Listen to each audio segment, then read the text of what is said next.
Hello. Have a cheerful morning, everyone. My name is Monica Singh, Research Scholar in the Management Department, BHU. A heartfelt welcome to all the participants who have joined us for this FDP session.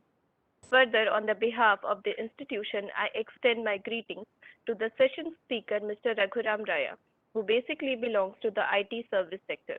He is the co-founder of Geneval Consulting Group from past 13 years. As we know that almost every value chain activity is going through a reset. Obviously, thanks to the pandemic, now transformation and innovation are witnessing visibility and digitalization is getting highly accepted. Leaders and managers are also shouldering high expectation from their stakeholders in this regard. Today's FDP session will seek to provide an overview of developing transformation and innovation experiences and mandates in the organizational setting. A brief introduction about him. Mr. Raghuram sir has a diversified professional background. His responsibilities include conceptualization and advocating the programs and projects with a focus on people, processes, technology, and mandates. He graduated from Loyola College, Chennai, and the International Management Institute, New Delhi. He has worked for the organizations such as GE, R.R. Donnelley, and Cognizant, as well as served as a country manager for global research, consulting, and media services, where he set a benchmark by winning many first-time customers and managing a strategic nation. Raghuram sir has engaged with the leaders from different backgrounds such as education, government, industry, entertainment, arts, and sports with a youth-focused approach. He deals with the product portfolio in the sectors like higher education, real economy, and e-commerce. In the course of his ongoing career, Raghuram sir has achieved design thinking professional certification. He has worked on his previous firms. Now, I would like to call Mr. Raghuram sir to take over the session and share his wisdom. Thank you so much. Thank you. Thank you so much, Ms. Monica. And first of all, thank you to Institute of Management Studies, BHU, one of our most enlightening and enlightened institutions in the country, and currently being led by respected Professor Dubeji. And I'm so honored that with Dr. Ram Shankar's reference, I was able to get in touch with Dr.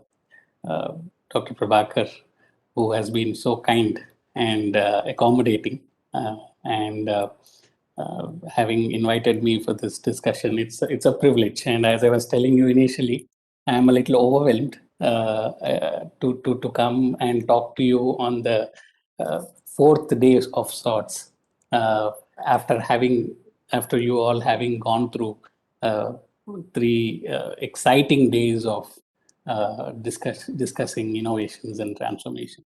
And Monica, my compliments to you for the very professional approach that you have taken in terms of liaison on with me. And I've really Thank you, sir. Thank you for your support and guidance. And good morning to all of you, and thank you so much for actually taking time out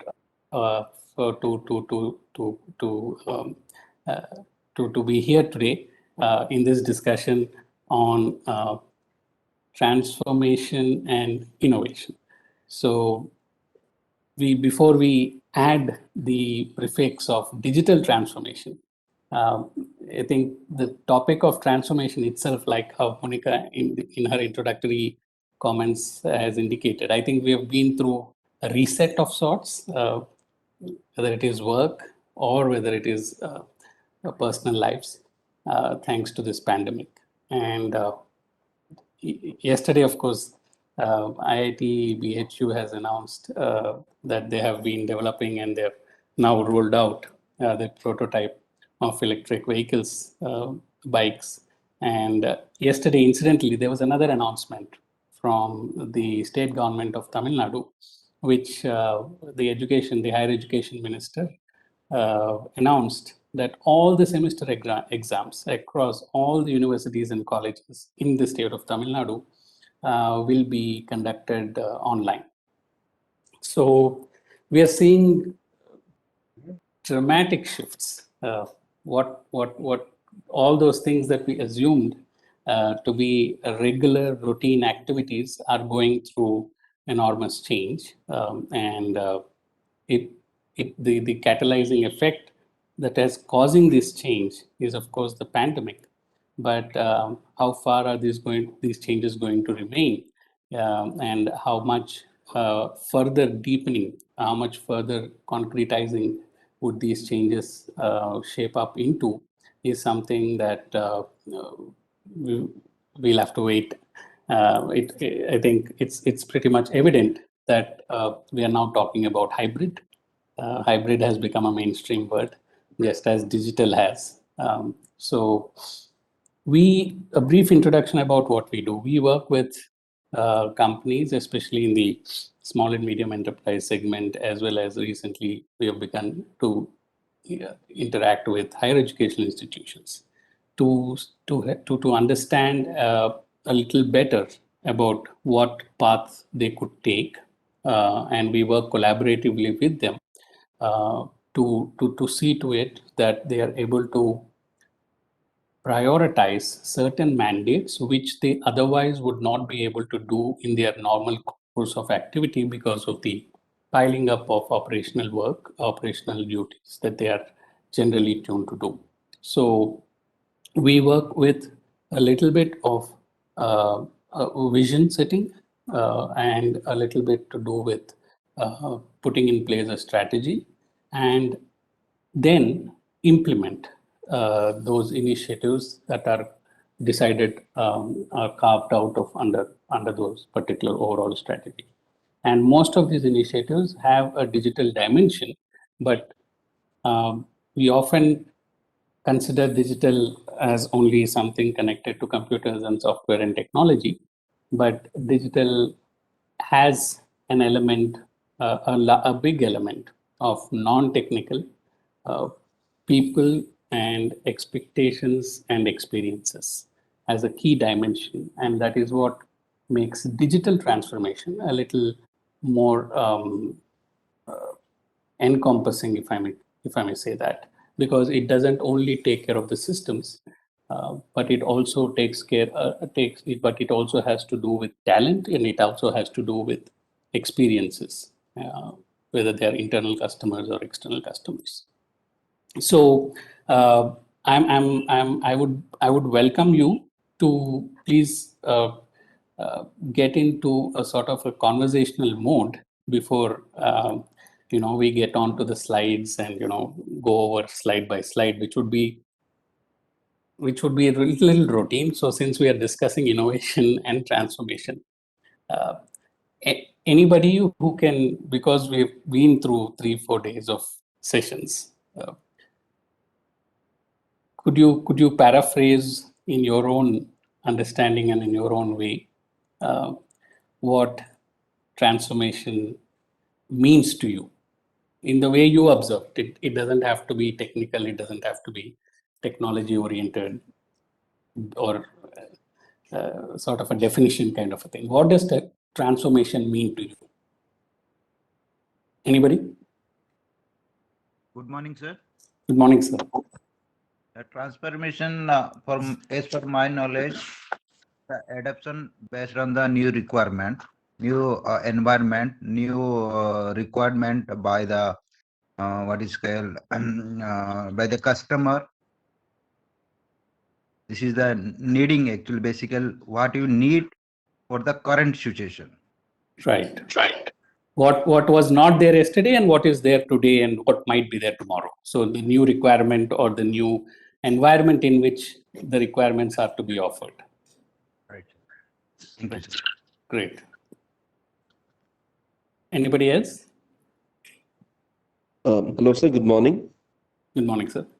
Yeah, for me, transformation means like anything that relates to the change over a period of time, we can see the transformation in every field, right? From if you take science or if you take commerce or management, any field that you see that requires transformation because that is the need for the day. So like as in like even the currency also transforms itself, and also like technology, everything that changes because it's a demand for the time and also the requirement also. For me, that is the transformation. Great. Everything changes to requirements, to meet the requirements, right? Anybody else? They might agree, they might not agree with whatever. Good morning, sir. Good morning, Sir, ma'am. I think transformation is basically first the realization that a change is coming and there is a need to change. And with that, adaptation for the change. Fantastic. That's all. Acknowledging that there is a need to change. Fantastic. Good morning, sir. Good morning. Sir, actually, I think the transformation is the process of changing from one qualitative state to another. Change of state to another state, from current to be or something else. Yes, sir. To state. Any examples, sir, that you can suggest of what might change from one state to another? Now, if we consider about the online classes, previously we don't conduct any online classes in the university or colleges. Now Yes. it's a one big change, sir. We now conduct online classes. Now we all adopt this situation, sir. Right. This is Right. I think this is the one state, sir. I think Correct. qualitative state, sir. Right. Right.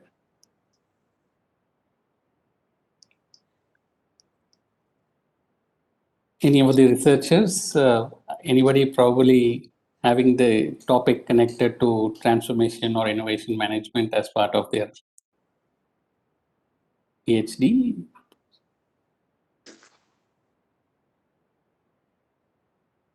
So if example, lot of million example is there. Wow, we are getting the transfer. I am giving a simple example of the money transfer. Money transfer. Before money transfer, just like we are now with the Paytm, Google Pay, all this UPI, Correct. everything. Even money transfer also new innovative transformation. You may see earlier whenever you use our credit card or debit card, that time we have to put the pin. Now there is chip, so there is only Wi-Fi. No need to place our finger also in their machine. So this Right. is the transformation also. Fantastic. Absolutely. Because I think since Bretton Woods, since gold became a standard of exchange, of evaluating the value, I think payment apps have actually changed. That was one of the big changes that have happened that indeed qualifies for a transformation, because most of us are used to giving a rupee and then taking its value in hand in physical format. And as you rightly said, now we don't even have to punch in the pin. It's a Wi-Fi based transfer that's possible. Correct. So how do we differentiate change from transformation? How do we, but is there a need to differentiate? Like, should we be very nitpicking about the words? Change and transformation एक ही होती है ना, मतलब they don't, or are they really are they significantly different? Sir, I believe transformation should be something which should be a DNA of every organization. Since the world that we live in is in a VUCA world, Mm-hmm. change would be anything that is happening outside. But unless an organization has the readiness to transform, Mm-hmm. the change which is happening, they would not survive. Okay. Like for instance, if institutions were hell-bent on having only offline classes, many of them would have folded by now. Because Right. institutions, I believe, are learning organizations, as they call it. They Mhm. had that ability to change with timing. So transformation is that something which is there in their should be part of their culture, where they are ready to accept the change. Right. So you will put transformation one pedestal higher to change. Yes, sir. You would like to put it as part of an integral component of the Transformation culture of is the organization. something that should be within and not just externally driven. Change can be external. Okay. Okay. Very interesting. Very interesting. Anybody else who agrees or who has another point of view?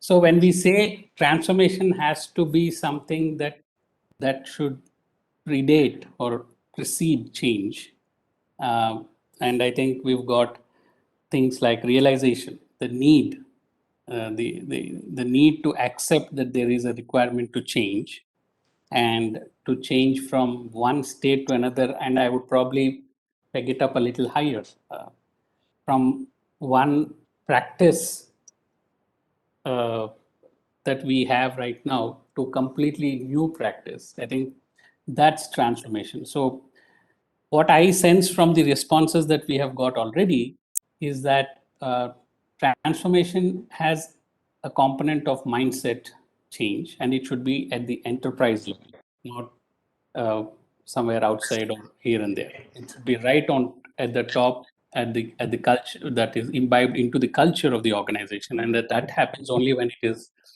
uh, prioritized right from the top of the organization at the highest levels. So it is given importance, and it has a mindset component to it. Unless one is actually receptive to change, unless one is accepting that there is a need to change. And I think the classroom example is a classic example, is a classic. Unless we know that we would like to change from brick and mortar to online, it will aid us in helping us identify our capability to change, and that is transformation. But what is peculiar to digital transformation, in my assessment, is I would for the sake of making it a little easier to express myself, I think digital is what wheel was to industrial revolution.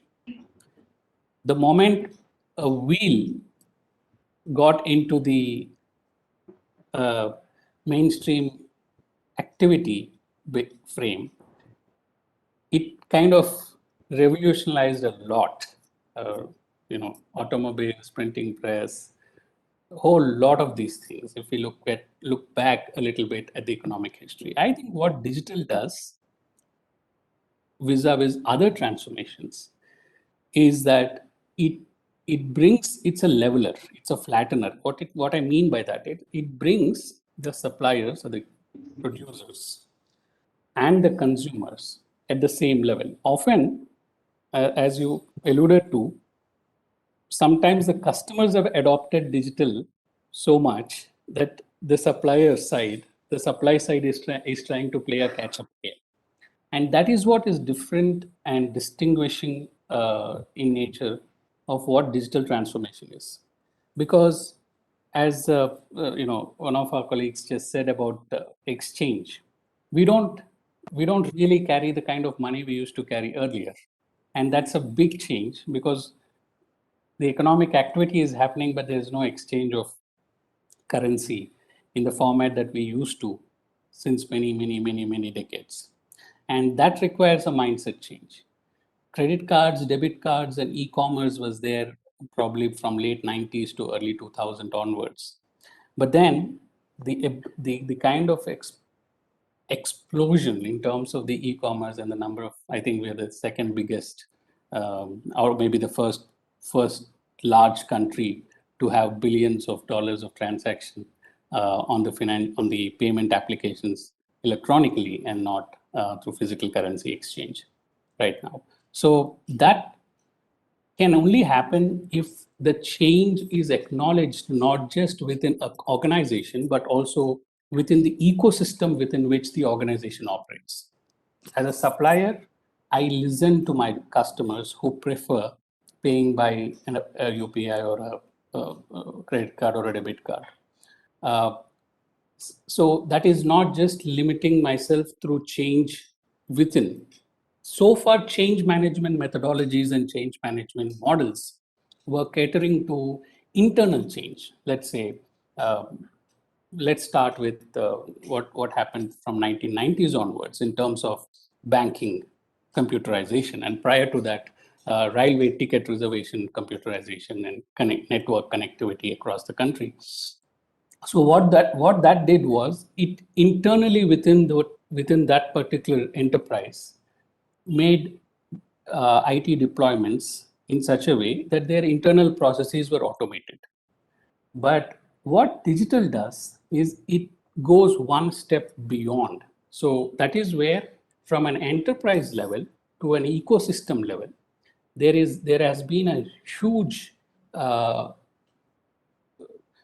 sort of a propelling force because of the nature of the technology itself, because we have been equipped with the software, with the devices that carried the software, and that did not need too much of technical knowledge to operate. So and there's absolutely no right or wrong answer here, and that is probably why when we go to the classrooms also, some of the things that I tend to, as a student, I tend to relate is with citing examples. So for example, how do I convert a change management, which is probably connected to a technology change or a process change, to a transformation project? An MBA graduate can be part of a change management project, internal, or a transformation project, which is like a big business impact project, big Y they call it. So where there is a propensity to disrupt the model, whether it is business or operations, that would probably qualify for being considered as a transformation. Because when we disrupt a business or an operational model, what changes is not just the process of how that used to work, but it also requires us to be able to skill ourselves to respond and react and use the new, be part of the new operations in the business model. Similarly, it will require us to educate our customers to also adapt to that kind of a scenario. That often doesn't happen so much when it is a firm level or a unit level change management concept, because then what our mandate will be is to make it much more easier for the customer. So whatever they are doing today, they don't have to walk all the way to their particular railway station where the train originates. They can book it from the place where they want, as long as that particular booking center is connected to the network.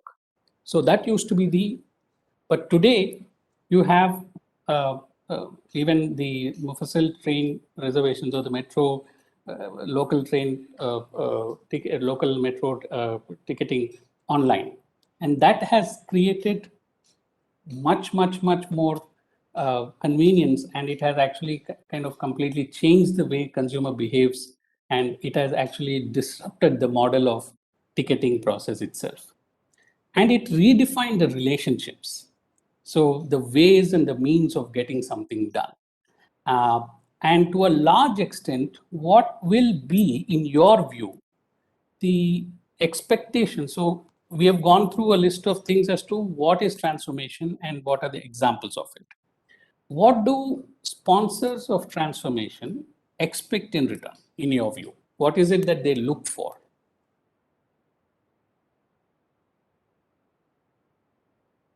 Because anybody who is undertaking a transformational project would have to get out something out of it, right? They must either perform better in the marketplace.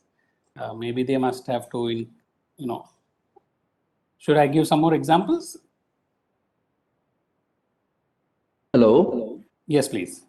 Sir, if I'm speaking from the employee point of view, they expect that the performance of the employee should, let's say, should be better, or it should be up to the mark. So that is what I feel in this, sir. The employee prefers that his or her performance is better. Yeah. Yes. As part of a transformational exercise. Yes, sir. Yes, sir. Okay. But what do, let's say, for example, a business unit head, Okay. they say, okay, let's do this transformation project. What do you think they would be having in their mind as a takeaway, as a benefit of the transformation? What is it that they expect from investing their time and resources into a transformation project that is across their business unit, probably extends to their suppliers and the customers outside of the organization also? Okay. In that case, I think the level of profitability Right. and market share, like Exactly. market growth, Right. growth in the market that they would expect. Obviously, when sales or market growth is there, obviously profit will also increase. So here, I think we'll be like, basic fundamental financial concept like wealth maximization. And when profit increases, definitely shareholders, their shares, or you can say their Returns. returns will also increase. Right. So overall, it's benefiting everyone. It will benefit everyone in the organization. So Yes. Great. So that's the word I was looking for. So what transformation, see, when we do something, like say when I sell a particular product or a service, I expect my sales revenue to clock up. And as I do more sales and as I manage my operations much more efficiently, I end up gaining the bottom line benefits, in the sense that I keep my costs down and I make sure that my sales keep up the trend.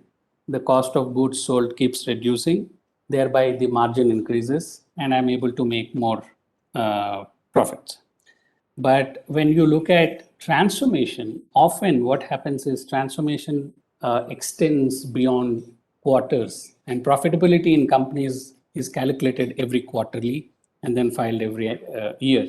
And as you rightly said, sir, that there would be final at the end of the year, after the financials have been closed, the board decides on how much dividend to be declared as a reward to the shareholders for their trust. So that would be more connected to the profitability of the company.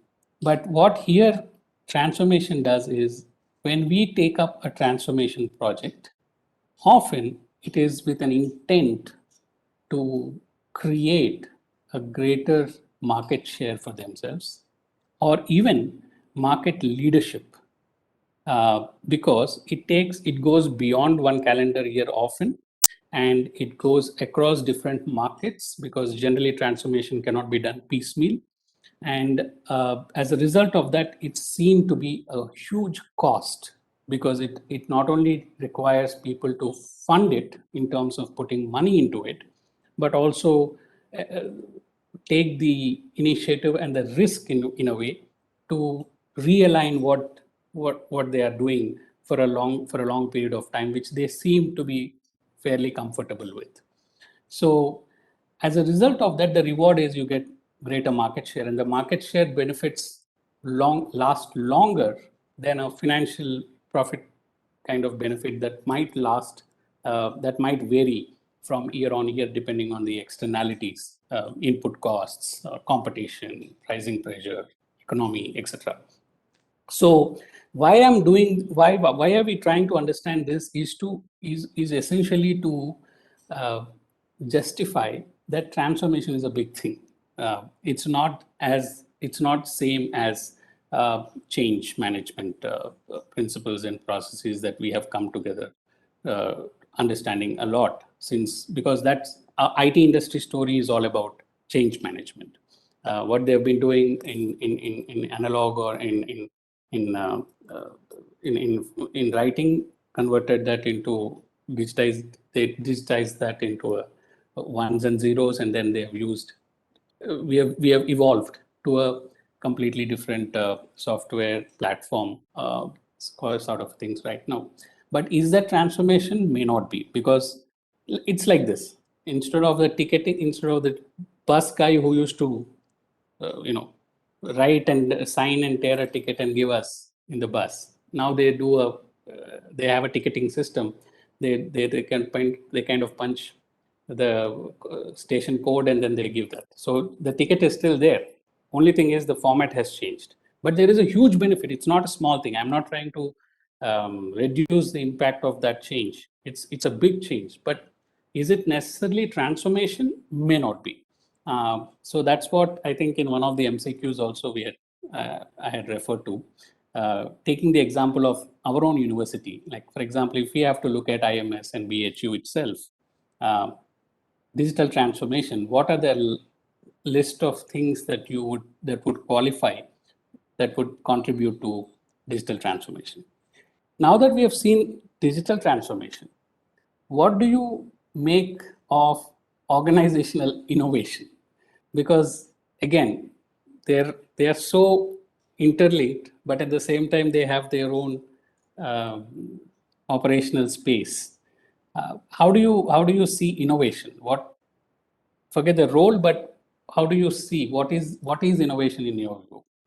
Yeah, sir. The transformation business, I am also working in Ashok Leyland. Uh-huh. In the IoT project, what is the customer requirement? Because the DG said, diesel generator said, normally when operator start, once the power cut, though they want to is the start. But Correct. he should go to the place where DG set is installed, manually will the start. But now the customer requirement is, I don't want to go to start the DG set. I would Yes. start home from my mobile.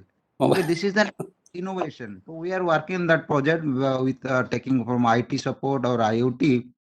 So this is the best requirement, because if you not change our this transformation, our business will go. Our competitor is doing already. Some competitor XYZ, they are already on this IoT project. They are Yeah. starting their product through mobile, through Wi-Fi. So if we will not do this project, then we'll lose our market share. We'll lose So our this is, market. yeah. Fantastic example. I worked initially for GE, General Electric, and our client was the company that I worked with was process and water technologies.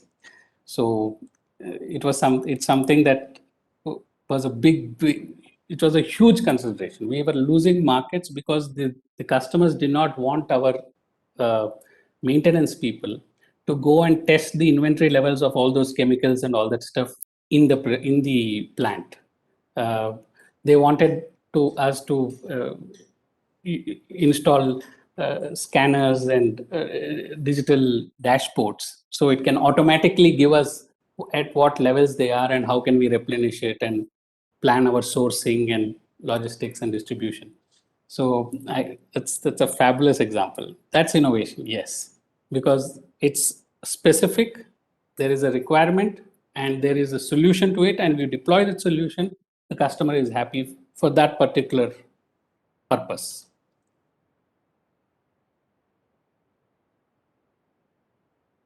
So here what happens is, in the case of innovation, it doesn't disrupt the model.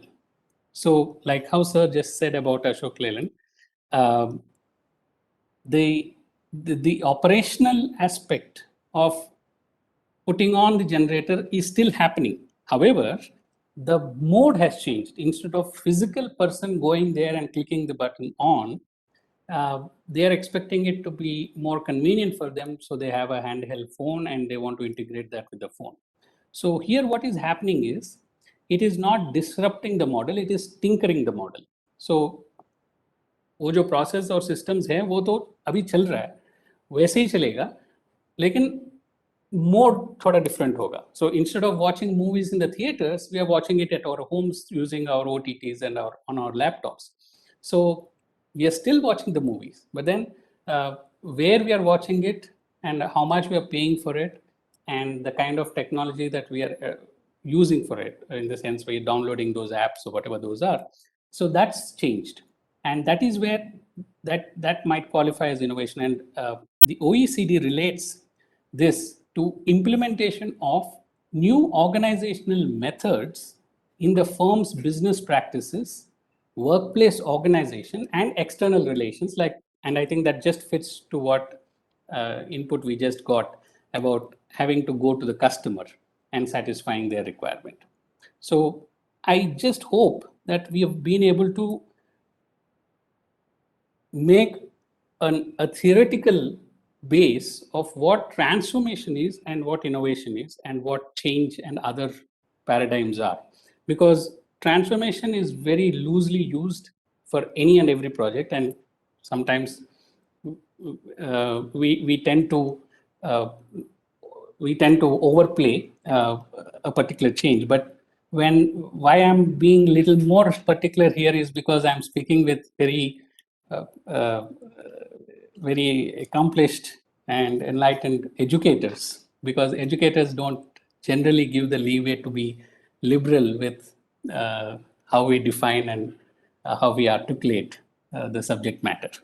So this is what is a major difference. And as I said, digital transformation in this particular in the way I want to give an example is akin to a wheel, and because wheel has kind of disrupted so many sectors, so many functions, and across the world, in a way, just like how digital is doing it. It is not limited to banking sector or a logistics sector or a retail sector.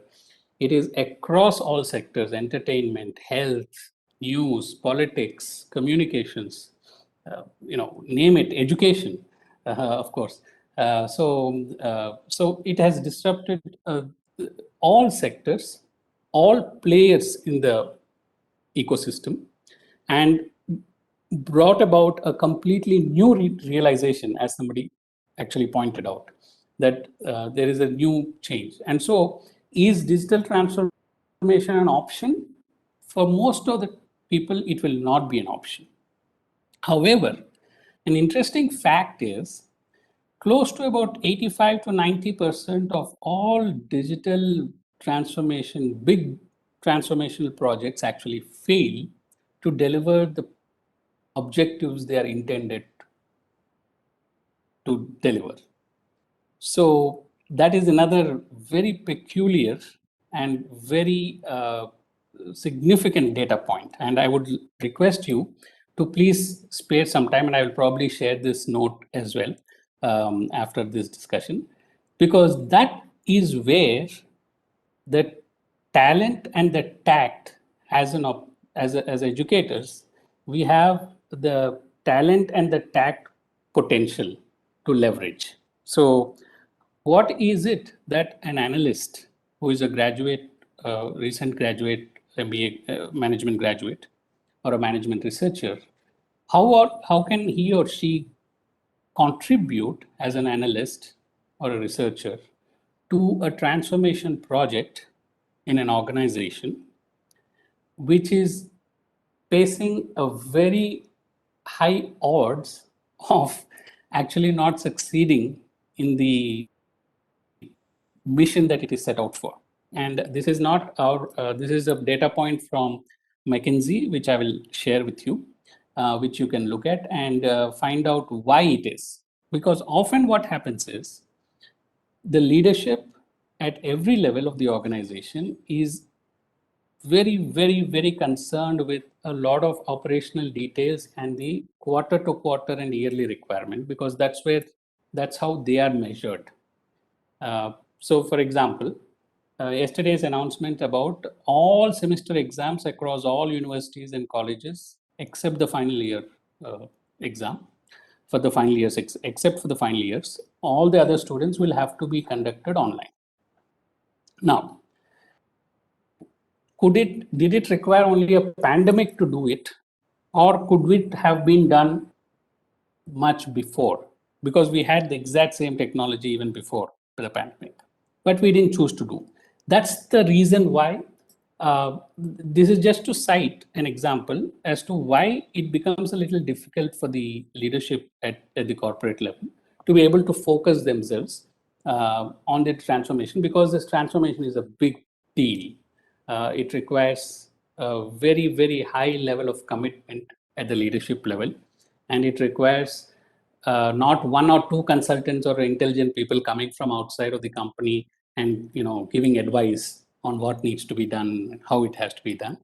It requires the entire organization to actually understand what the vision is and be part of it.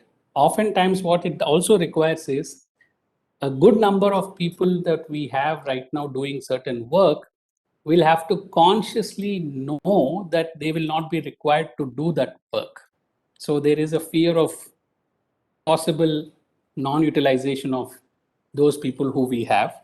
But at the same time, we need to give them opportunity and have a learning roadmap ahead to reskill them and upskill them for the organization after it has gone through its transformation phase. When things have changed, when new technology has been deployed, when processes have been realigned and reimagined and rolled out, what I do today might not be required to be done. So there is something else I need to do, and I need to be upskilled for that. So it requires a very, very, very meticulous and high committed. It's a highly. It draws a very high level of commitment from the leadership, and that often, because at the scale at which it is, and digital transformation is fairly recent. There is no one size fits all kind of a solution, and therefore a lot of these digital transformation projects in particular fail. I'll read out to you a paragraph and I'll just ask you a question. Just if those of you know what I am reading, please let me know. How do you destroy someone who can't be killed by a man or a beast, inside or outside, by day or night? The demon pretty much had all its bases covered.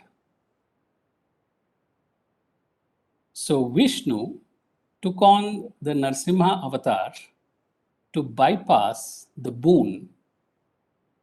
Narsimha was a hybrid creature, half man, half lion, and therefore neither man nor beast.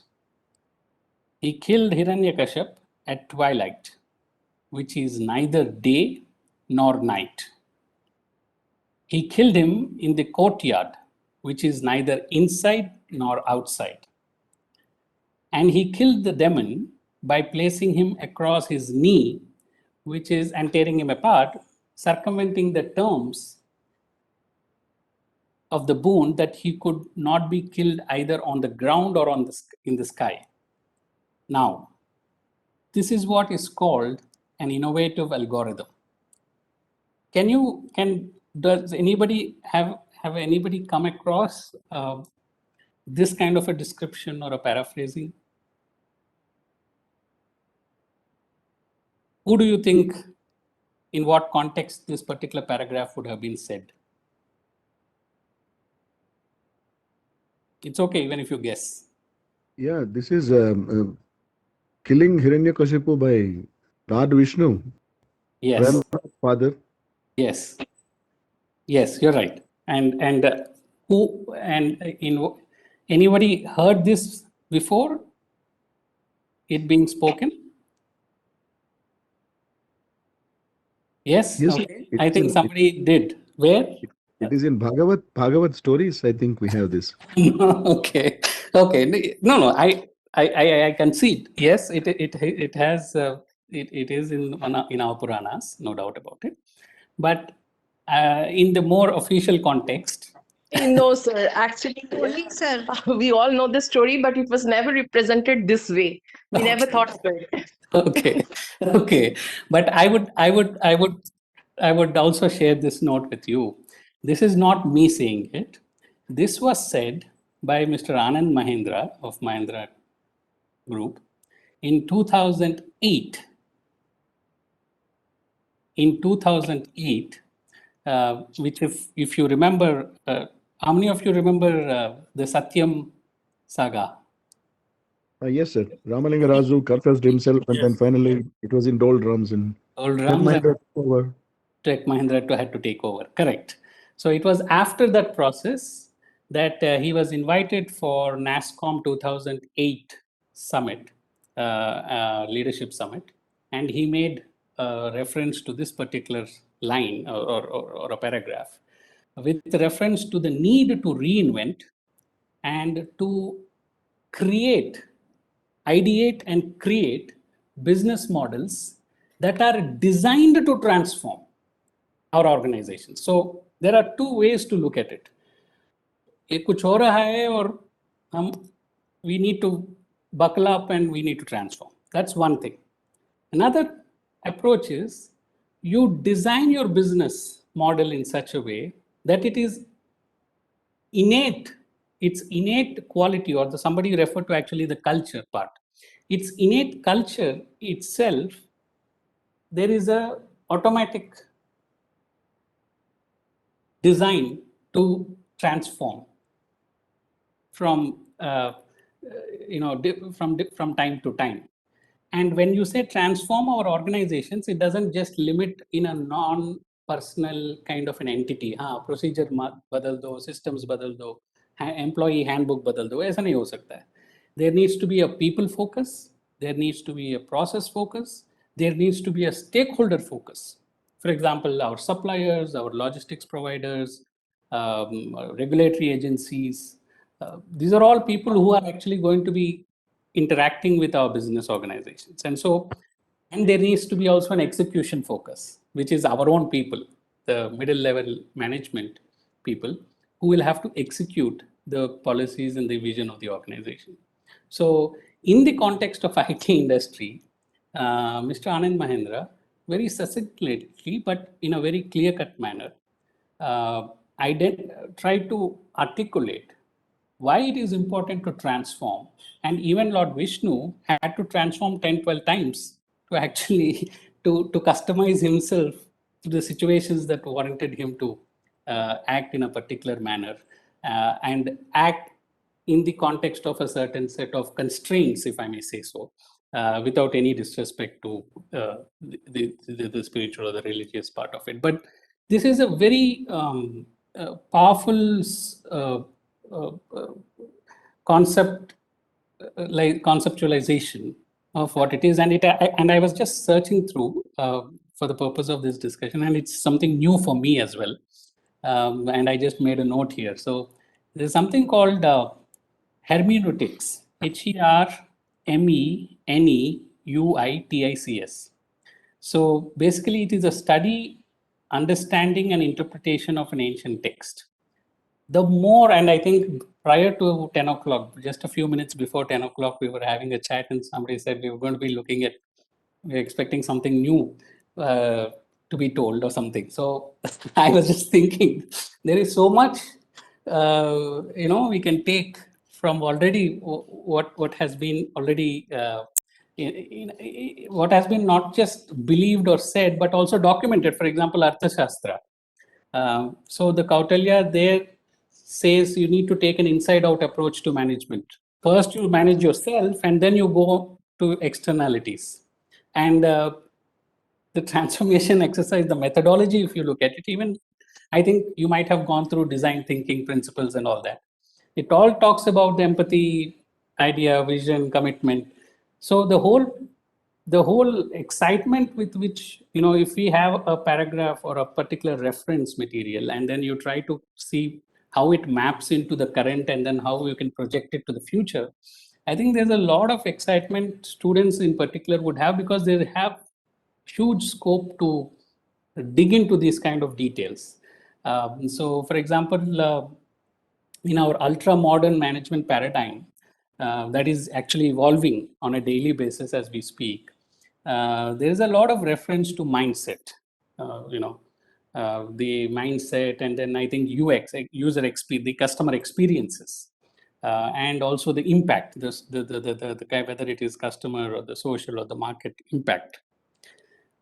Somehow there is a coming together of first principles that were articulated long time back with very ultra modern techno management practices of today. So the question could be, are we going ahead or are we looking back to a long distant past? But then it doesn't necessarily mean that we are looking only to the past. Taking materials from the past can also propel us to the future.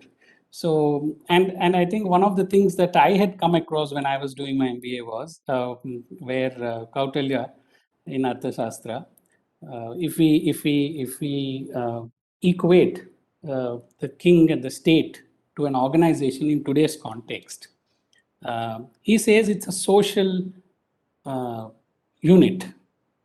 A state is a social unit with an economic aim, and that's where he talks a lot about the revenues and the taxes, the way it's supposed to be calculated, the way it's supposed to be collected, and the way penal codes have to be considered, etc. Now, first year MBA, Understanding Business Organization, Peter F. Drucker is reference book, is the default reference book for us, for many generations, in fact. What he says, whether it's a BBA bachelor program or a master's program in business or management, the first thing he defines an organization as an entity which has a social dimension and an economic objective. Now, how is it so fascinatingly similar to what somebody has actually envisioned it long time back? Is again, what it does is basically it kind of helps us to think through many ideas that perhaps will not come to us in the daily course of our classroom activity and stuff. And that's one small submission. And I think this study of and interpretation of texts, contextualizing it to the current day is going to create a lot of vibrancy in the classroom discussions, especially for us in the management kind of field. So now, any comments or anything that you agree or disagree with? So regarding the Narasimha Karyap, this will we can say it is well strategy or well innovative, sir? Well, Mr. Mahendra felt that it is transformative because he has actually transformed. He looked at the constraints. He has got boon, and we are. It's a great honor to be with all of you who have been associated with Kashi and Varanasi. So he has got a powerful boon. He has got a set of constraints, and those are with those constraints, a normal person with normal capabilities of that day could not beat him at all. He's unbeatable. So you have a wall and it cannot be surmounted. It cannot be, you cannot cross it out. Sir, So what is it that you do? I have a sudden reflection, sir, while talking, listening to you. Yes, please. I thought I would share with you. Please do. You see, when God is the creator, he can change the conditions around him. And in certain conditions are that even God cannot change the conditions, he has to change himself. Correct. So that's perhaps the lesson I received from the analogy that you have given, sir. Thank you very much. Fantastic. Very nicely paraphrased. Yeah. God could have changed the environment totally because he's the creator. But there are certain conditions where even God cannot help, he has to change himself. He has to change himself, exactly. So he has Thank to you, face the truth. Yeah, fantastic. Great. So if I may, I just have one point to say here, whether it is Arthashastra or all these examples, and there are so many examples like this, and thanks to this particular FDP, I myself got so interested in this when I was trying to do a little bit of research on what I should speak about. I thought, okay, there are so many models. I have a lot of PPTs that we generally use for introducing what our approaches are and give a very flashy presentations. But the moment I saw all these kind of stories and literature, and these are not very distant past. They are all very recent, and they pretty much fall under the modern management paradigm thinking, modern management thinking. So, and management itself is a derivative. We have derived this from the army and so on and so forth. So we try to assimilate a lot of these things that we observe on a daily basis, make those case studies, work on it, analyze it, make theories around it, and then put up frameworks and methodologies and assumptions and all that. So in that context, I think this is something that would be that would sort of make management education itself even more interesting at the classroom level. And I say this with reference to day before yesterday's meeting at ISB, where our vice chairman of Niti Aayog referred to a very serious data point. And I think he said that there is hardly 38% of them who are we're not able to really do a great job with reference to education and its quality. And we all agree that there is a lot of scope for improvement there. But how is it that people would find our classrooms interesting, and why would they come and invest their 2 years or 3 years to come be part of the campus life and take away something from there? So, and it is in that context that the speech is it's exceedingly good. I would recommend any of you who have not, maybe most of you have seen it also. Some of you may not have seen it, to please go check it out. It's very data driven and very contextual to what we are discussing today. So this transformation has a downside as well. As more and more technology comes in, I think we as an educational provider also have to change a lot in terms of how we deal with our daily classrooms and our daily teaching mandates and pedagogy and all sorts of those things. So coming back to the digital transformation part, and I think it's 1 hour. So is there anything that you would like me to say a little bit more, or can I go ahead?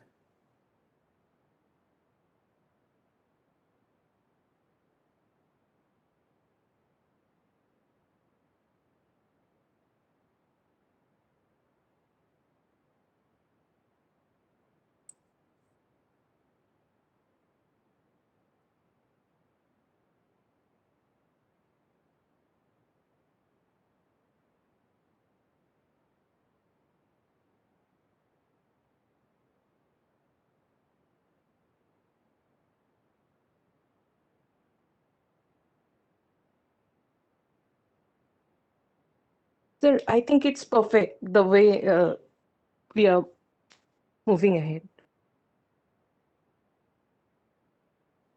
Sir, you are not audible, sir. Raghuram, sir?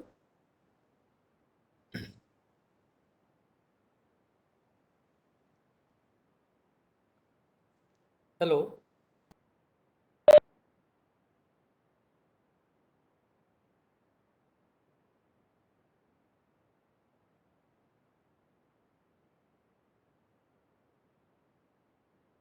He's having low bandwidth, I suppose. It is not currently uploaded.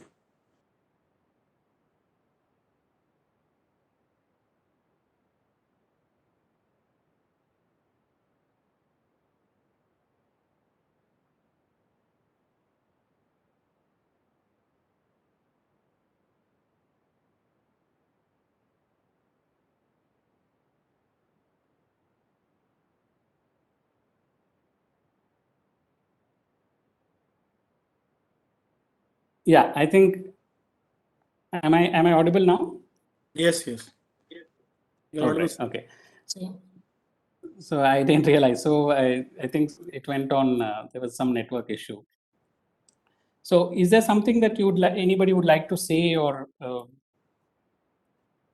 suggest or disagree or anything like that, or should we continue? Sir, I have one thought I thought I would share with you. Yes, please. Those organizations are poised for a transformation. Probably it all depends on the role of the leader, right? Right. Because unless though I'm not using the right word, unless a leader is not a bulldozer, the transformation will be I think it could be a tough process, or rather, because nobody would like to change, right? Yes. Because basically we have the fear of the outcome of the change. So Right. that I think even somebody was telling me that when Lalu Prasad Yadav was the railway minister, it is not that he is so intelligent, but he was able to bulldoze everything. The good idea, he used to bulldoze it. Right. It is Right. not that he really made a turnaround, but he encouraged the people who have good ideas. I think the leader plays a major role in the transformation. I thought I just would think loudly for your, backing of it. It's a very interesting thought, and especially in the government, I think government has its own way of working. The machinery and the protocols. So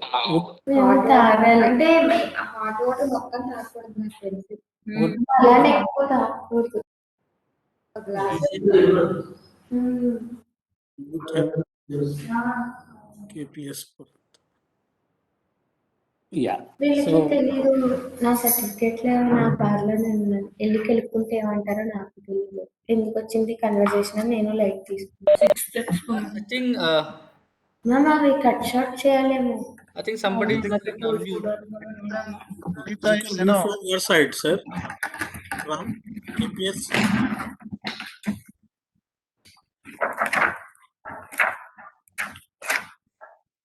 ma'am 8-9 miss అయినాయి ఏంటి అట్లాగే వచ్చింది ఆ print తీయడం వల్ల తీస్తారు Pranita, are you there? Can you hear me, Pranita?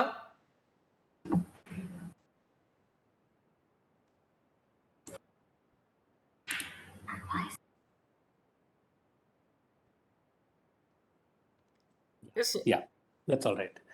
So so there's one slide that I'd like to share just to bring to to close loop on that point that was just made in terms of the leader's profile. So one thing does work to a limited extent though, because in a transformation kind of when the objective is to do a wholesome transformation, unless unless it is supported by the people across the value chain, it becomes fairly complex to implement, because that's where I think behavior and talent becomes more important. And you're right. Most of the transformation projects actually don't achieve the objectives they set out to at the beginning, is because precisely that the organization's leadership is either not able to commit to its transformation cause, as much as it should, or it is not capable to be able to sell that idea across the organization. And we have seen that in many instances. And it happens a lot when even mergers and acquisitions happen, where there's a lot of emphasis on mapping the cultures of both the organizations that are coming together and stuff.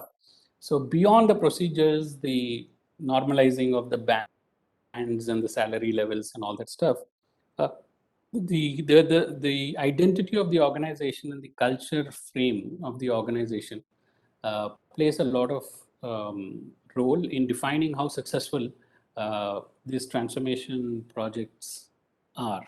And McKinsey actually, in the link that I would share with you, you will see a list of reasons why a particular why about 90% of the projects don't actually meet their stated objectives. And that's because there is a lot of problems that need to be attended to beyond the technicalities, and that has to do with people, and whether they are internal as our employees or even the other stakeholders who are intermediaries or even the end customer. So That's right. And I think I'll, at this point, maybe I have spoken quite a lot, and just to give you a little bit of a different perspective, let me share Thank you, this. sir, for acknowledging my thought. Thank you very much. My name is Krishnamon. I am from Geetham University, Hyderabad, sir. Oh, fantastic, sir. Thank you. That's Thank you so very much. nice of you. So I'll just share with you one, and again, I know people, you're expecting something new, but I would like to look a little back to trigger some ideas and thoughts. So let me share this right here. Are you able to see my screen? Yes, sir. Yes, sir, And it's are visible. you, it's visible. Yes, And sir, are we you can able see. to also, are you able to also hear it?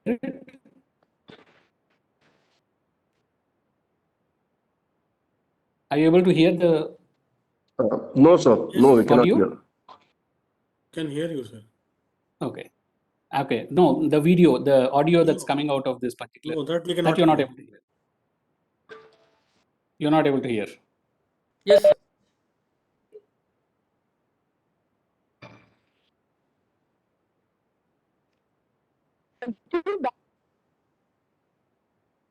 Were you able to hear it? When I was playing it, were you able to hear it? No, no, sir. Can you play No. again? Okay. Okay. Yeah. Let me just play again.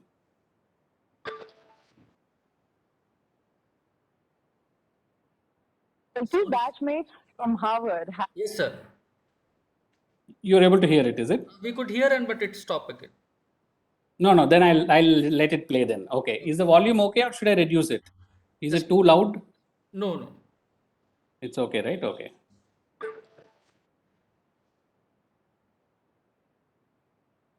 Two batchmates from Harvard have made it to become world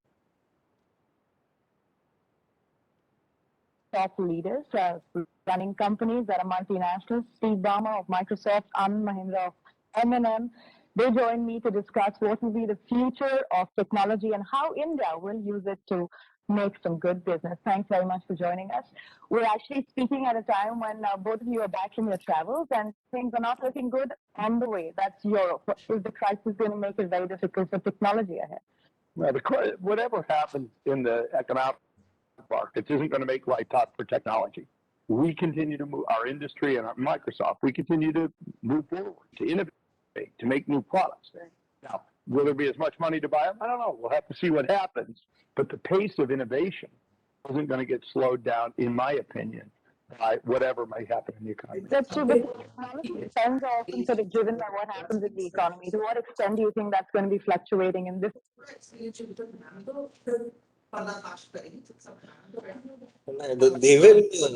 an economic prediction. It's not an innovation prediction. So in a sense, you got to sort of separate the pace of invention from the pace of revenue growth. We'll see what happens with the economy and revenue growth. But the pace of invention, I think, is going to be incredibly. So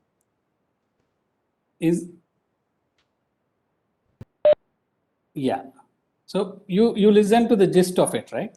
What did you get?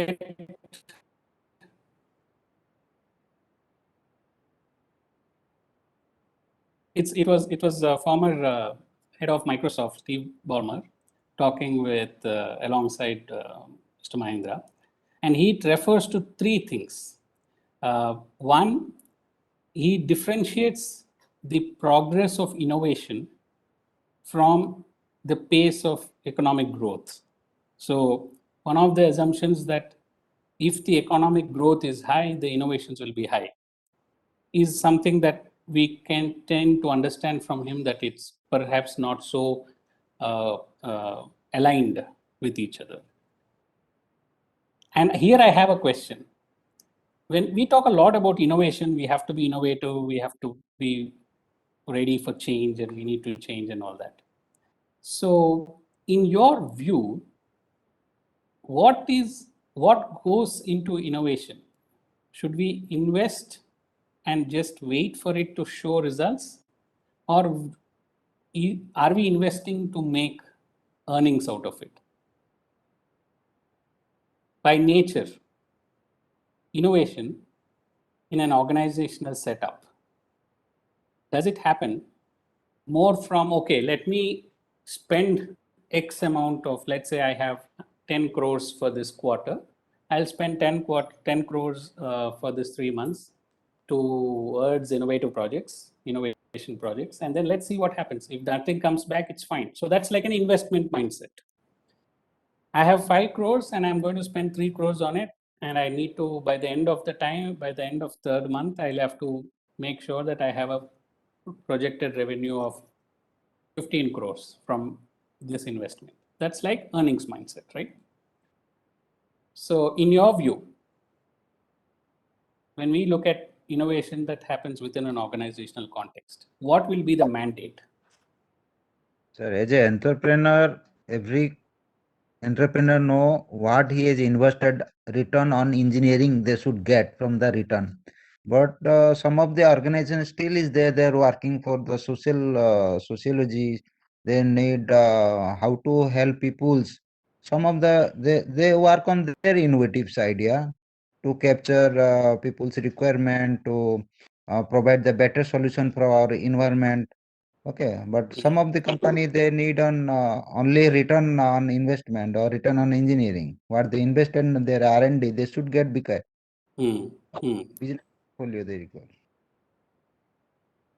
Great insight. So it has, from an entrepreneurial point of view, there is definitely a return on investment criteria, which plays very strongly. But also there are organizations that might take it up for social or environmental causes and stuff like that to contribute to those kind of causes. Great. Yes, please. Mr. Mervyn Pinto. Yes.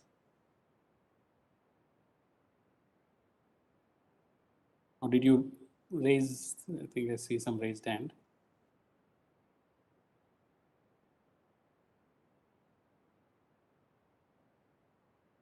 Okay. But by definition, innovation is looked at it from, and I think that's one of the MCQs also, innovation is looked at through economic prism.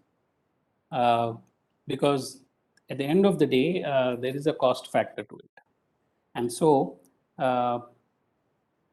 there often is a value that is associated with any innovation, and any project that happens in an organizational context also, when it's selected to be funded or sponsored by the organization, they look at not just the technical aspects, but also in terms of who it is going to be benefiting and to what extent, and what will be the productivity gain that the organization would get, or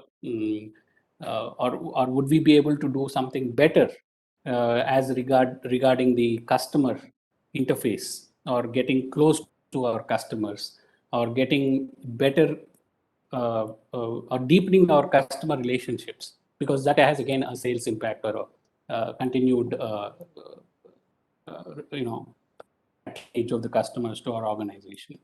So in an organizational context, definitely there is an economic consideration before any innovation project actually gets signed off for being supported. And I'll tell you one scenario that happened just about a year or so ago, and I was able to document that, which I'm just sharing right now. Are you able to see the screen here? So this is an example of the approach to transformation. So when the pandemic hit us, a lot of us moved to work from home. And it took all of us by surprise. But this particular company, Aegon Life Insurance, what it has done is it has actually come out with work from anywhere policy, and they rolled it out right at the middle of the second wave, which is April 1, 2021. And while a lot of people were doing that because of the constraint, because they had no other option, what Aegon did was something very notable, and that is the reason why we featured them on Future Evolve. We have lots of those kind of thought leadership articles on our platform.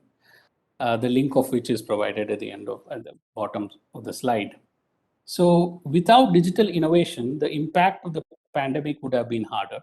There were constraints and restraints in the operations and efficiency initially, but it was never a complete shutdown. And that's true for almost all the companies. And that's what the chief people officer of Aegon Life Insurance was quoted as saying.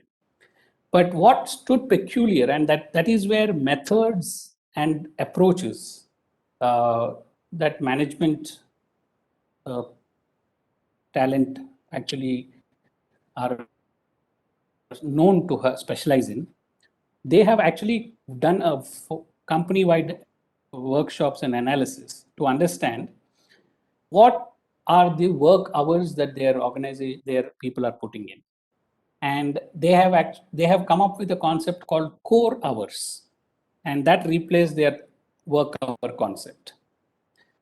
And the managerial staff across the company were actually told as a part of a policy to be part of e-meetings and web calls only during the core hours, not the work hours. So your work hour might be an 8.5 or a 9-hour shift. But then, because people are working from their homes and because they have a responsibility beyond their work, because they're at home and pandemic has hit everybody, the company took a very compassionate view. At the same time, it didn't want to be charitable. Obviously, any organization cannot be complete charity as well. They cannot just say, okay, go home and we don't bother about work. So they reduced out of the 8 or 9 hours of shift that anybody or regular are supposed to work. They identified the core hours within which anything connected to work conversations can happen remotely, whether it is e-meetings, telephone calls, conference calls, whatever that is. And so that during the other time, people would still work, but even if they had to take care of their family members and make arrangements for their home, they could do that. So what effectively happened is these days, most of us are on calls throughout the day. And that has changed in a big way. And that created a lot of business impact, because when people are working only in a stipulated core hour kind of a time frame, their productivity is also better, and their delivery and their client, their interactions with the client are also qualitatively better. So this is a innovation at the organizational level, which not only takes care of the business requirement of profitability, getting in touch with customers, staying connected with the customers, and whole sorts of those things, but at the same time, also prioritizing their own people. And that is one organizational policy innovation that we have come across during this particular pandemic. Similarly, there are so many other examples. For example, Google, long time back itself, came up with 20% rule. What it effectively did was it knew that it had talented people, and talented people can demonstrate their talent provided they are given an opportunity and a platform. And so what it did was, it was allowing its people to work on their own projects using the company premises for 20% of their time. And in fact, how many of you actually use Gmail and Google News, those kind of applications? I'm assuming most of us. So Gmail and Google News app were a product created by their people because of this 20% policy. And that is one of their flagship products now. So that is a structural change that they have taken to. Similarly, from a profitability point of view, New York Times and even our newspapers, Business Standard and Economic Times, ET Prime, Mint. So all these newspapers have actually pivoted from traditional advertisement-only revenue model to a user subscription model. So earlier newspapers never bothered about user subscription paying them revenues. It was all ad revenue. But starting, I think the way they actually created that consciousness and they were able to differentiate their offerings, create a free for all offering as well as a premium offering, and getting people to actually sign up and pay for it, created an additional revenue model for them. Similarly, in terms of Samsung, what it did was actually create innovative hubs. And I think in your design thinking session, you might have come across the shops, design thinking shops, which pretty much does the same work, because it's put up in a common place and people from different functions, different hierarchical layers and levels actually could come together, discuss certain problems and come up with certain solutions. So in fact, that is something that is what makes design thinking, more than the technical frameworks and approaches and methodologies, the ability of a particular conceptual approach to bring people together, kind of dilute the silos that might have been created, whether organizationally or temperamentally or whatever that is, and to get people work together for a common problem solving. That is what the strength of design thinking approach is all about. So one of the things that towards it's kind of 11:30. So what I will do right now is show you one clip on what McKinsey takes as what, how do you capture value from digital transformation projects. And I hope this will be something that you would find it very interesting, because it gives you a sort of a guide on how you go about this particular transformational exercise. And let me just show that to you right now. And then we can go ahead for some free flow discussions.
Sir, we can't hear anything, sir. Number 3 is Oh, okay. That's strange. Okay.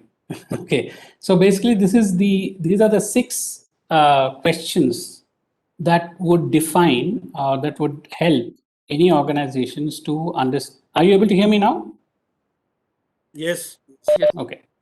Yeah. So this is like it kind of summarizes whatever we have gone through so far.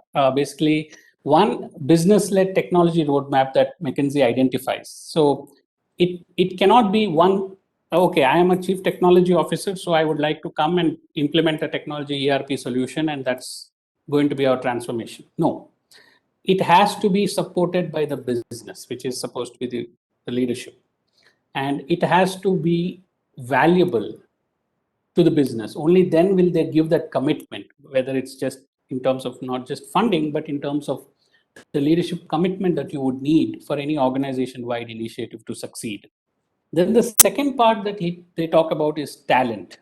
So do we have the skills, or should we have to upskill somebody or cross skill somebody? So if we can use skills of scarcely available skills across the organization, if that has to be expanded, what is the roadmap that we should create from a learning and development point of view? Agile delivery. So nobody today, we have very less patience, if I may say so, because we want to see results quickly.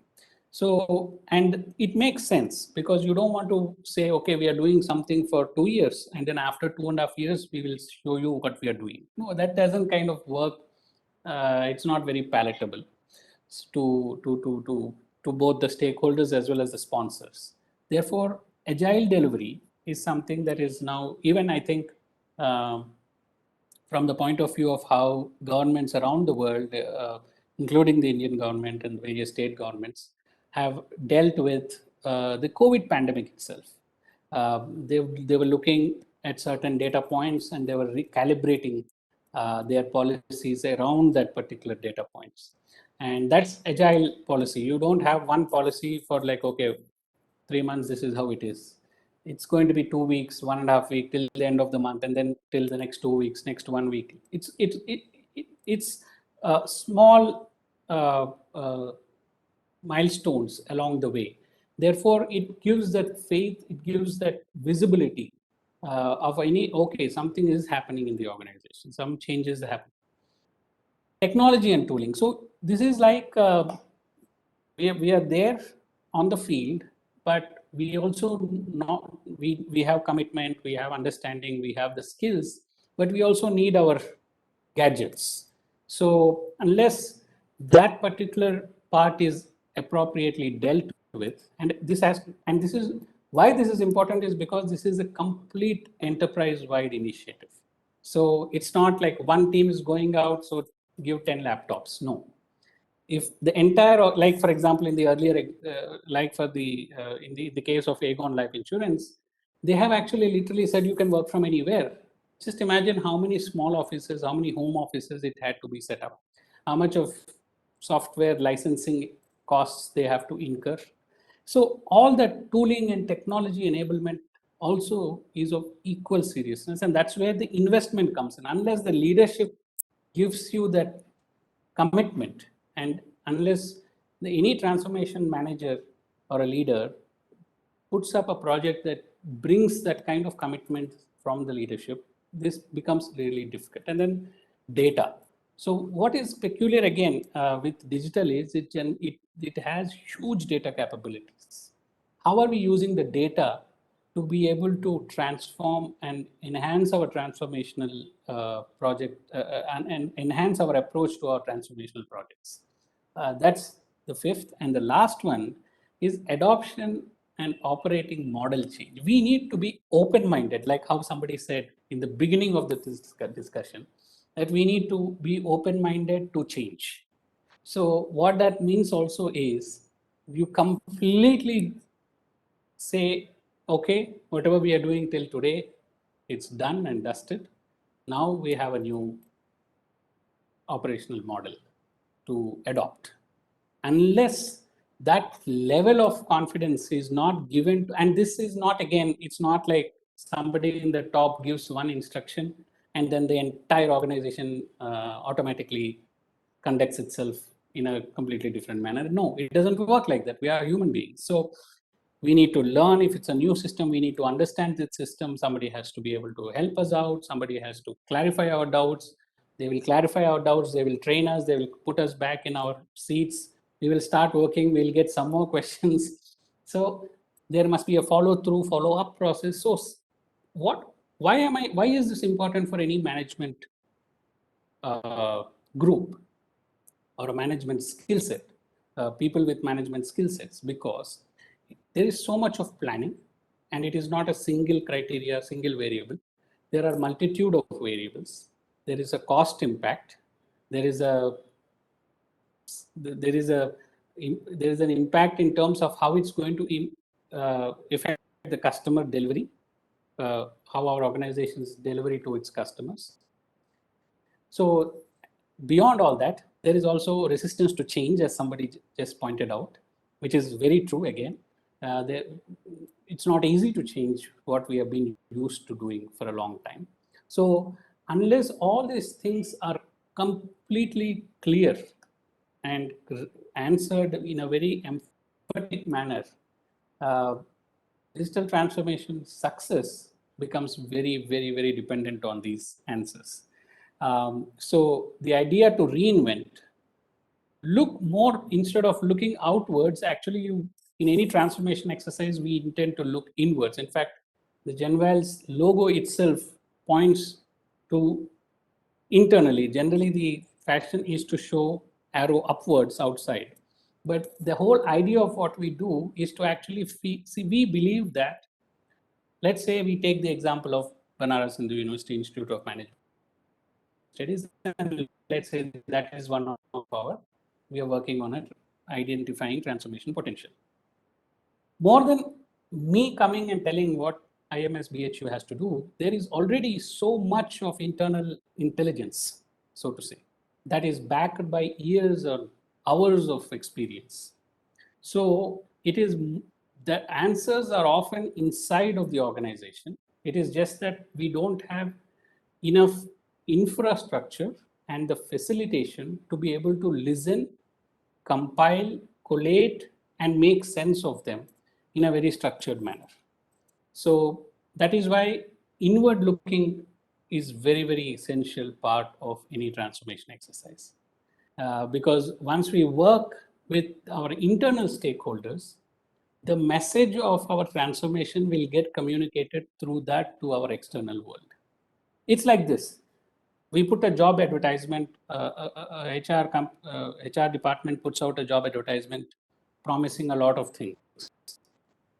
But if their internal employees don't really feel that the company does all that they are claiming as part of that advertisement, it will be very difficult for them to, because either people will come with an expectation that we are going to be offered all these things, and when they see that what they felt or perceived as offerings is not the same in real terms, they would start looking out. So the idea is that it is not sustainable to be able to do that for a long period of time. So we need, at some point, we need to get a reality check. And that is why, from a transformational project approach point of view, it is very, very important to prioritize our internal stakeholders and prepare them so that they are with us throughout the phase, the transformation project. So this is something that is very, very interestingly put, and this has come from researching about 200 odd transformation projects at a global level. So because McKinsey is what it is, they were able to analyze when did they succeed and what led to not so big success of these projects. And the analysis bottled up to just 6 questions. And those 6 questions is what we had actually gone through. And if you look at it very closely, most of them are something that we've already actually discussed as part of our back and forth conversation. So this is something that I wanted to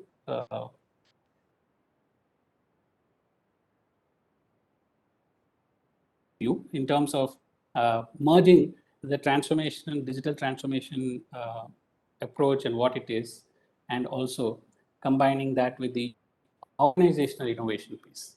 One last point in terms of who all needs to be on a digital transformation team. So as you may already, any responses there in terms of who you think have to be on the let's say you're putting together, an organization is putting together. Hello, am I not audible? Yes, sir. I'm audible. Yeah. So if we imagine yourself putting together a digital transformation team for your respective organizations or the organizations that you know or you're aware of, who do you think will be part of those teams, the core digital transformation team?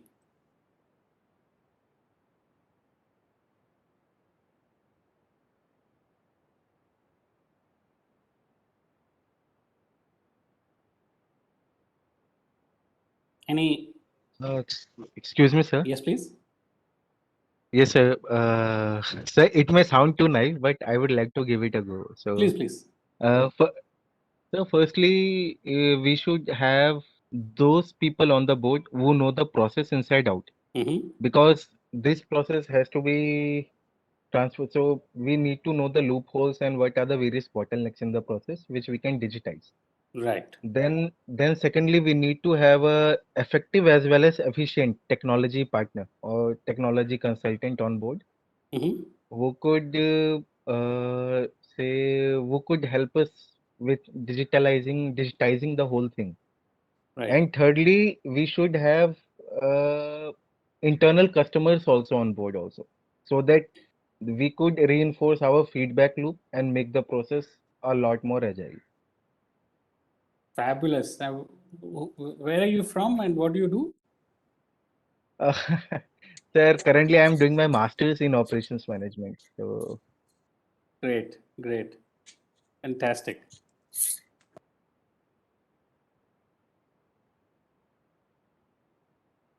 Anybody else?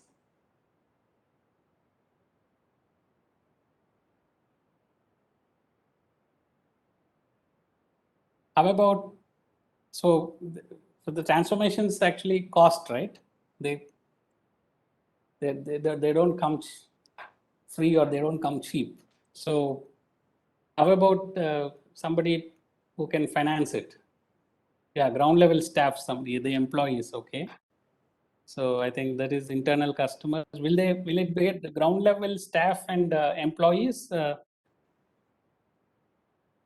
So what I feel when it comes to internal customers, firstly, they should be the people who first-hand use the technology, who would be on the forefront of that. The And so I would users. also like, yes, sir. And I would also like to mention that we should also have a project management person on board as well as and the finance person, so that we could keep a tab on the progress of the report as well as the finances.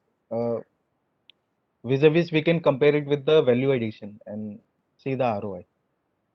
Fantastic. I think you pretty much covered everybody. Just a few, what else? What other stakeholder groups? I think Dr. Reena ma'am also has suggested employees and ground level staff, yes. And we have, so let me just sum it up. So we need people who are insiders, who are process specialists, who know the process inside out, as per Amit, right? Mr. Amit. Yes, sir. Yeah, and technology experts and consultants, and then internal customers would be kind of using the software or using this, being who would consume, who would be the consumers of this transformation exercise. Yeah, so sales representatives and market intermediaries. Fantastic. So that's your stakeholders basically. So sales are people from internal, but market intermediaries is what you suggested, right?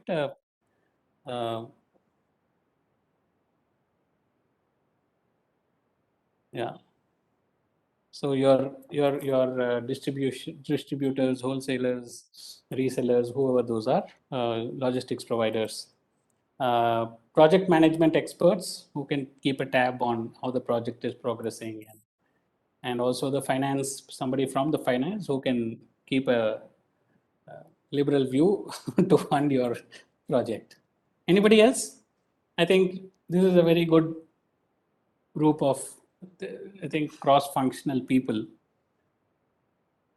very essential for any successful digital transformation project. Who else might be required in your view?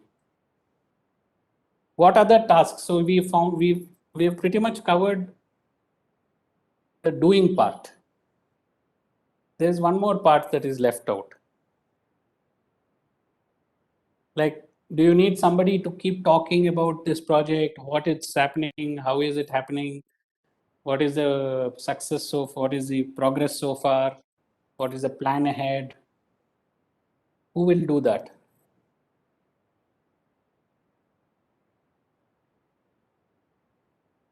Maybe some PR agencies, sir.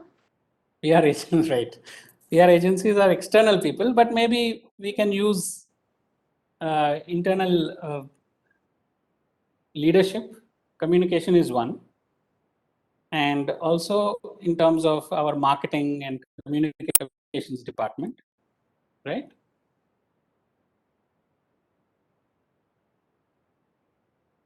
Who will pretty much what you said, PR agencies, you said PR agencies, right? Yes, sir. PR agencies. Yeah. PR agencies are generally external people, right? You hire them for your PR tasks. So when you have an internal transformation project, it is a little more convenient if you have somebody from your own organization talking about it rather than somebody from outside apprising you about the progress, right? So what do you do? Where are you from and what do you do, Charul? Sir, I am an assistant professor in Sage University, Bhopal. Oh, okay. I'm sorry, Professor. Okay, you sounded like a student. I'm sorry. So Thank great. you, sir. You made my day. So no, that's fabulous, Professor. Because what I was thinking is that it's an internal transformation project. So if we have somebody from within the organization talk about it and give us an update, it becomes a little more easier. It's like Internal communication specialist, or maybe the people who, insider communicator. Correct. Somebody from the internal marketing, internal communications. Generally, they have Marcom, marketing and communications department, and they have established organizations also have an internal communication wing. So somebody from there, as well as somebody at the executive leadership position. Let's say some project is happening at Sage University. The very vice chancellor's or esteemed vice chancellor's office, or the person who is heading the operations part of the university, because that will carry that significance of the intensity and the significance of that project to all the stakeholders.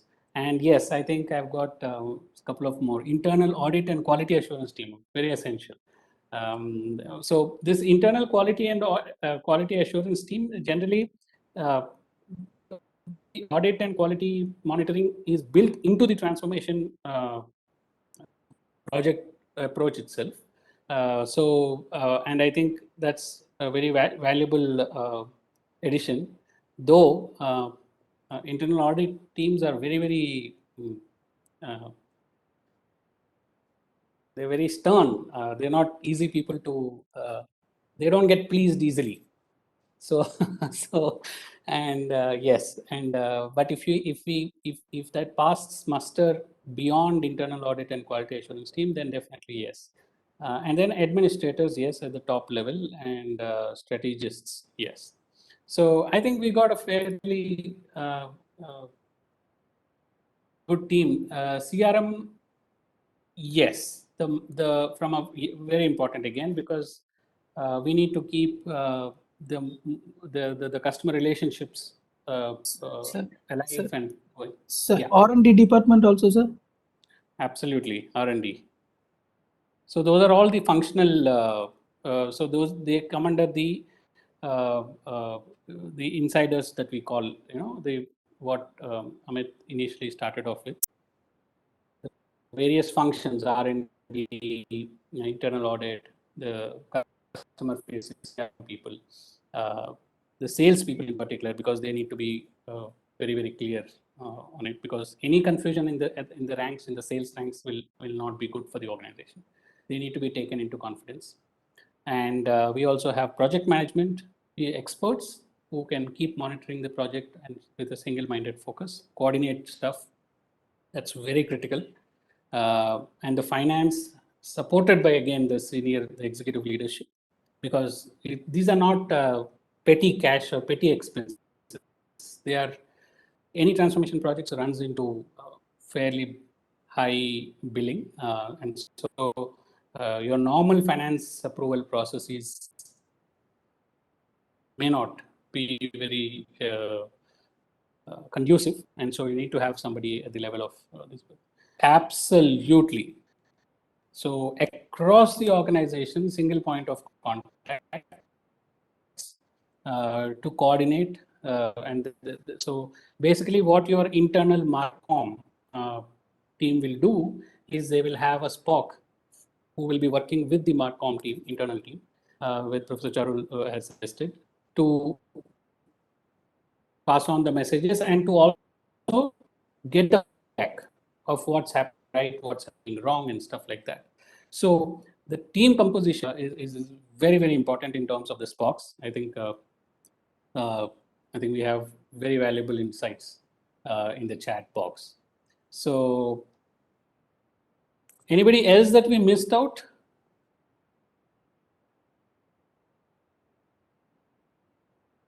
Or have we got pretty much everybody? Have we created an effective, good team?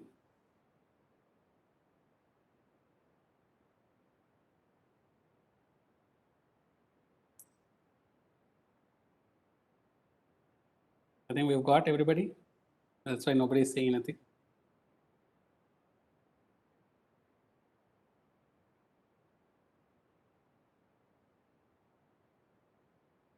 Great.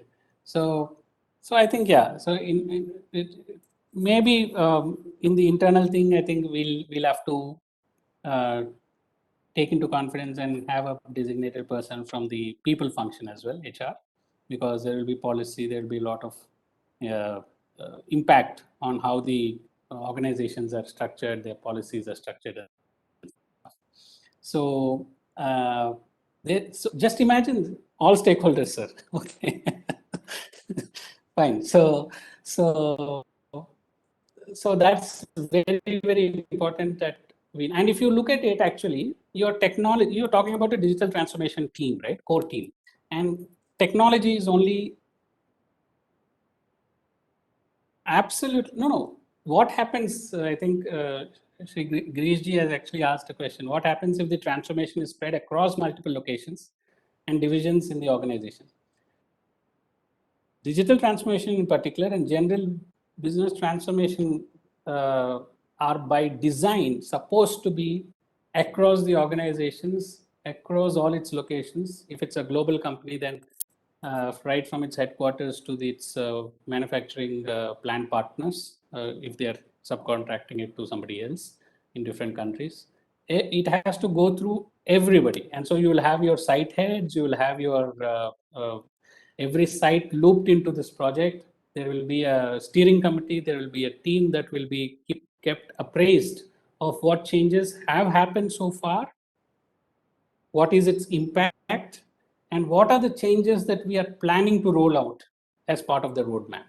So it's a very, very valid question. Across the organization, there needs to be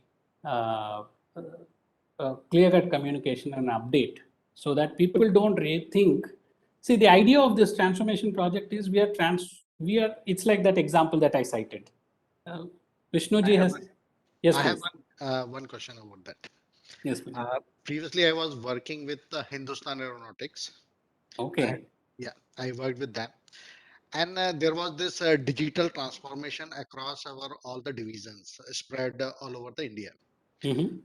What was happening? Each of the division, like division at Bangalore, who was manufacturing helicopters, has decided a time frame according to its own say easiness when the load would become like that. Load is you can say there is no production load or external customer load, so like that. So they chalked out their transformation accordingly. So there was no central or core committee like that which has guided yet your digital transformation should encompass these steps. So they had done and they were running good. Now my division, which was located at Lucknow or Kanpur, that is a separate, at a later point of time, that decided to go on digital transformation. So these whatever problems were faced during a transformation at helicopters was not communicated to the division. Secondly, the working culture at both of the division, because the point of manufacturing and the products of manufacturing or the services are different. Different, So their yes. their way of transformation is ought to be different. Yes. So that's why in this case we faced a lot of problems. So what is your opinion about that? That was my question. Right. No, ideal situation, and that is the reason why it is. Firstly, it is not easy. We are of course tabulating a list of people to be part of a core team. It is that part is easy for today as part of this webinar, but as part of an organization that has so much of legacy. What I mean by legacy is it has a lot of routine activities Routine that has activity been plus the heritages. heritage, yes, there's the heritage issues and all that. It's not easy, and that is the reason why 90% as per the McKinsey report itself, 2021 report says 90% of all the transformation projects actually fail because of precisely this. There are two, and in fact, we are working with one of the universities right now, and I have an issue that I'm also facing. Yeah, because now I'm working with one of the Thought is universities. that We are planning to go for okay. digitization like that. So All right. But then for that, this is very key lesson that you've already got you as an experience. One school of thought is, यार इतने लोगों को क्यों involve करना है? मतलब you will get a lot of complications. That's especially in private organizations. That is the prime private organizations. Yes, yes. Thank you very much. Thank you. Thank you. Another school of thought is we have to take them into confidence, otherwise it will be a surprise like this. So if something happens in Bangalore and if that is communicated or apprised to people around, including partners who supply us, what happens is we can reduce the occurrence of the same incidents, same nature of incidents elsewhere, because everywhere it's a cost. So fantastic, sir. I think that's a great experiential insight you have brought in. Yeah, thank you.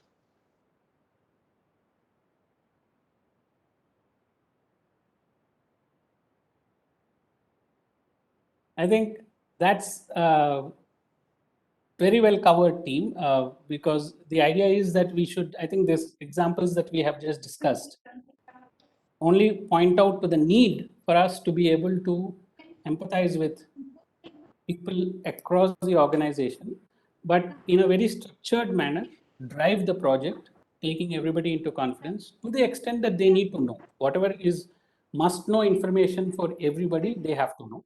And driving that with effective planning is what makes successful digital transformation. And one last thought I will leave with, you can think about it and maybe you can connect with me on LinkedIn. I'm on LinkedIn, Raghu or Chris, or we can have a group and maybe Prabhakar sir can create a digital transformation group, BHU 2021 FDP. Yeah, sure, sir, sure. And we can discuss that. Will innovation lead to transformation or will transformation lead to innovation? You can, this is my parting idea. There's no right or wrong answer. Please let us continue this discussion forward.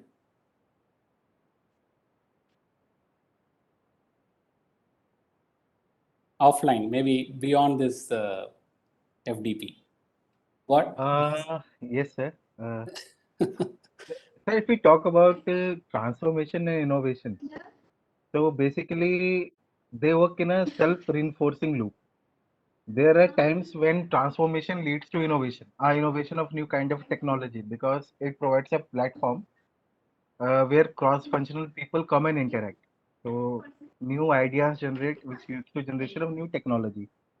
And these technology which gets generated here, then it again leads to the transformation. So we can say it works in a self-reinforcing loop. But I can think right now. Right. Great idea. But I think I can only most sincerely thank you all for taking time out to listen.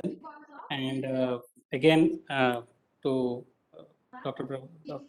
Dubeji, Dr. Prabhakar Dr. Ram Shankarji, Ms. Monica, and everybody at the IMS BHU team. This is a Monica? Yes. this is a great opportunity, and I'm so very grateful to all of you. I request everyone to switch on your webcam. We will take one screenshot. Participants, if you switch on your webcam.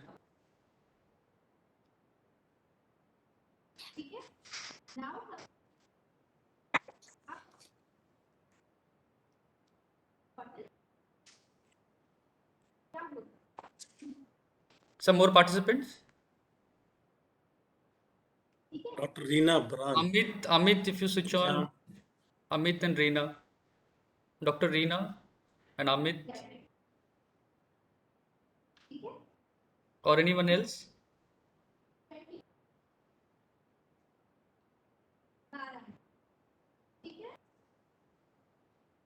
Shall I take it, sir? Yeah. Please go ahead. Okay, thank you, sir.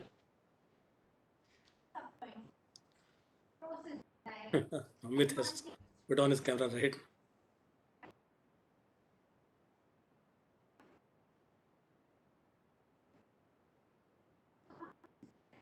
Okay, fine, sir. Thank you. Thank you. Now I can put a face to the name. Thanks a lot, sir. It's an honor for me to coordinate this session, and I would like to share a small gist of what sir has presented. First of all, he stated the difference between what is transformation and what is change. So, transformation is perspective to change, and it's all exists in our ecosystem. It's all about internal mindset. While change is external, in the organizational setting, if we talk about, transformation can be related with customer experience and impact it is creating. A very good example given by one of the participants, Mr. Ajay, use of the digital financial transaction instead of using physical currency. Change is a response to external influences where modifying day-to-day actions to achieve the desired result. Raghuram sir has explained this by an example quoting how physical cinema got replaced by digital OTT platforms like Netflix and Hotstar, etc. Next important point, what organizations are expecting from this transformational process. So the market leadership is the great answer of this question. Like we can have an example of a Reliance Jio in this regard. They are using loss leading strategy to cover up their customers. Sir has suggested the transformation can also be done by referring old concepts and literature, and this process is called hermeneutic. Sir has defined economy as a social unit. Next, we learn about innovation. Innovation can be defined by a pace of economic growth. We saw the video example in this regard. In an organizational setting, innovation is associated with how much value it is providing to their customers and can maintain the long lasting relationship with them. Also, we went through. Sorry, may I continue? Also, we went through on talks on digital transformation shared by Sunita Rath, Chief People Officer of Agent Life Insurance, when they adopted work from home policy from 1st April 2021. With digital innovation, the impact of the pandemic would have been harder. There were constant and restraint in operations and efficiently initially, but never a complete shutdown. At last, Mr. Amit Jha, one of the participants, has shared his fantastic views on innovation details. He suggested we need to find out the basic bottlenecks in the settings. keep the inside people in the front, and appoint the technical expert to keep on the track of the progress. That's all from my side. Sir, I would like to thank you on the behalf of the entire institution and the participants who kept the session interactive. We are grateful to you on giving insight about digital transformation and organizational innovation aspect. The presentation was both informative and interesting.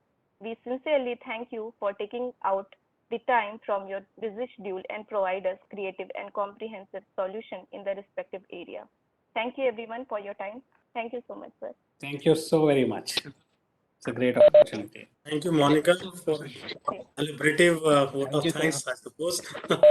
It's very nice that you had taken all the insights, highlights of the Raghuram sir's speech and lecture. Pardon me if I went somewhere wrong.